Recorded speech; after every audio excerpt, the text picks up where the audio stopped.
Hello guys, my name is David from Excel and welcome into another breakdown video. For this week's breakdown video we're gonna jump into sneakers, aka crepes, aka shoes. So we're gonna look at why you should wear CrossFit shoes or shoes with a normal drop and why it's beneficial for your CrossFit journey. So let's jump into this video.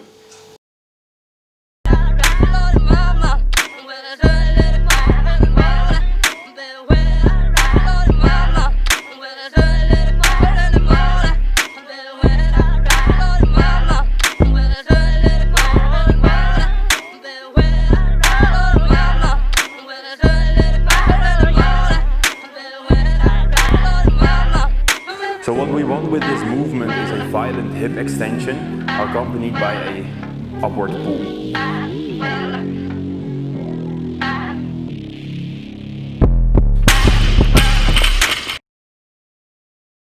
So let's start by saying that the runner shoe that is really soft and has a cushioned sole should not be worn inside the CrossFit gym, except for, of course, running workouts. So if you're gonna do squats, cleans, split jerks, snatches, box jumps, or more exercises that needs to have like a stable foot, don't use those runner shoes. I would much rather advise to go barefoot than to use those shoes, because the stability of the foot is really compromised by the cushioning of the shoe.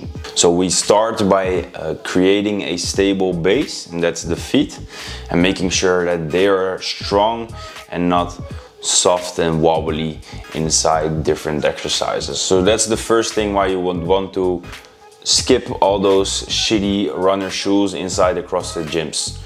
Small disclaimer, I don't hate running shoes whatsoever, but I just don't like them inside the CrossFit gym. Second thing you would want to look for is the heel to toe drop off. What I would advise for most people is to have as minimal drop off as possible. You have like the lifter shoes, whereas the drop off is really big and it allows for a smaller angle inside the ankle. So the dorsiflexion, meaning that the front of the foot goes closer to the shin, is smaller. It's easier to create this movement with a high heel to toe drop off, but what we want is to look at imbalances inside the body and fix them. So if the ankles are not mobile enough, focus on improving ankle mobility, basically.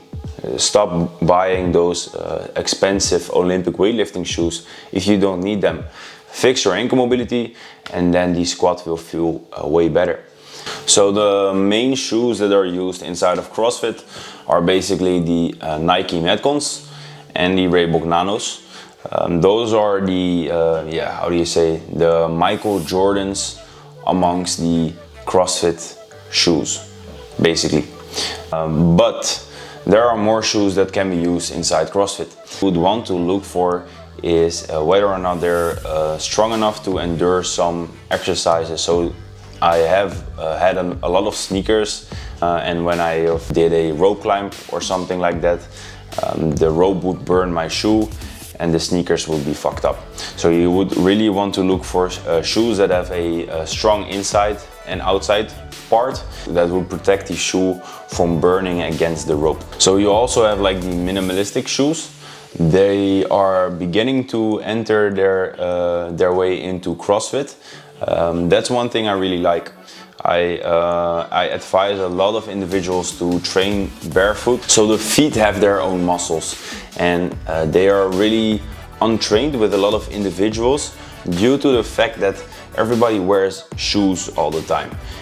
So the muscles underneath our feet, so our foot sole basically, remains untrained for a long period of time until we get home, get our shoes off and walk barefoot inside our home. And some individuals don't even do that. So the feet are muscles that are really untrained, and if we get a lot of intensity in and a lot of movement in, it will put a high risk on compensatory patterns inside high volume exercises or exercises with a closed kinetic chain. If you don't know what that is, look up in the previous video. so in a closed kinetic chain, whereas the feet would work with the ground or with another object to push us upwards. So key takeaway from this video, try out different shoes, look what works for you, and make sure to train the foot also, instead of only using the really stiff shoes that do not allow for a lot of movement inside the foot sole. So guys, I hope you liked this video. If you did like it, please leave a like and subscribe on our channel. And if you have any more questions about shoes, please let us know in the comments.